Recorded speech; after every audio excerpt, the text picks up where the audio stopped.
जयमसी आज 12 मार्च 2022 तदनुसार 28 फागुन 2078 शनिबार। आज हामी माथिल्लो कोठाबाट हेर्नेछौँ। आजको शीर्षक छ ख्रीष्टमा एकता। आज हामी परमेश्वरको वचन यूहन्ना 17 देखि 26 सम्म पाठ गर्नेछौँ। धार्मिक पिता, संसारले तपाईलाई चिन्दैन, तर म तपाईलाई चिन्दछु, अनि तपाईले मलाई पठाउनु भएको हो भनी यिनीहरूले जान्दछन्। मैले तपाईको नाउँ यिनीहरूमा प्रकट गरेँ, अनि तपाईको नाउँ यिनीहरूमा प्रकट गराइरहनेछु, ताकि जुन प्रेमले मलाई तपाईले प्रेम गर्नुभयो त्यो तिनीहरूमा रहोस् र म तिनीहरूमा रहूँ। आमेन। यूहन्ना 17:21 लेखक यहाँ जोड दिनुहुन्छ।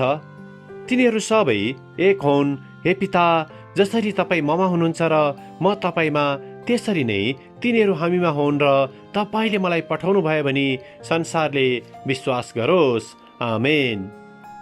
लेखक आफ्नो अनुभव र विचारलाई यहाँ यसरी प्रस्तुत गर्नुहुन्छ। चारैतिर छरिएर माथि आकाशमा उडिरहेका जल हाँसहरू देखेपछि अझ राम्ररी निहाल्नको निम्ति म झन नजिक गएँ। मैले ती हाँसहरू 3 समूहले ठुलो भी आकार बनाएर बसेको देखेँ। भर्खरै आकाशमा उडिरहेका हाँसहरू स्वरूपलाई नबदल्ने गरी एकपछि अर्को गरी खुट्टा चलाउँदै थिए। एउटा हाँस पछाडि सर्यो, अर्को 2वटा पनि सोही आकार कायम हुने गरी पछाडि सर्दै थिए। त्यो दृश्य हेर्नु अति मनमोहक थियो। यस्तो खालको एकता ख्रीष्टमा भएका दाजुभाइ र दिदीबहिनीमा सो स्फूर्त रूपमा सधैँ आएको देखिँदैन।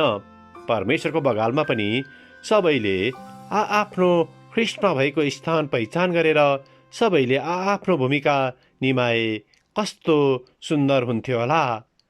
सबैजना एकतामा रहेर परमेश्वरको उद्देश्यमा समर्पित हुँदै प्रयत्न गर्ने हो भने कस्तो हुन्छ होला भनी म कहिलेकाहीँ कल्पना गर्ने गर्छु। एकता कायम गर्ने भन्ने कुरा अपरिहार्य मात्र नभई यो परमेश्वरको इच्छा र योजना पनि हो। यसुले पनि उहाँ र पिता एकतामा रहे जस्तै उहाँका चेलाहरू पनि एकतामा रहन् भनी प्रभु उहाँले प्रार्थना गर्नुभयो। पछि उहाँले हामीमा एकता कायम गर्ने शक्ति प्रदान गर्न पवित्र आत्मा पठाउनु भयो। कतिपय प्रभुका दाजुभाइ तथा दिदीबहिनी लड्नु भए तापनि तिनीहरूलाई आफ्नो स्थानमा पुनःस्थापना गर्न उहाँले हामीलाई बोलाउनु भयो।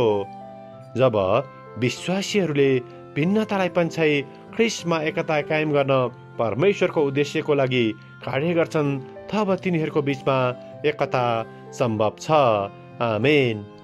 आजको विचार, म अरू विश्वासीहरूसँग एकतामा हिँडेको प्रभु चाहनुहुन्छ। प्रार्थना। परमेश्वर पिता, हाम्रा ख्रीष्टमा भएका दाजुभाइ तथा दिदीबहिनीहरू बीच एकतामा हिँड्न हामीलाई सहायता गर्नुहोस्, येशूको नाउँमा। आमेन। आजको लेखक थिरिसे मर्जालिक, मिनेसोटा, अमेरिका। आजको प्रार्थनाको विषय विश्वासीहरू बीच एकताको निम्ति।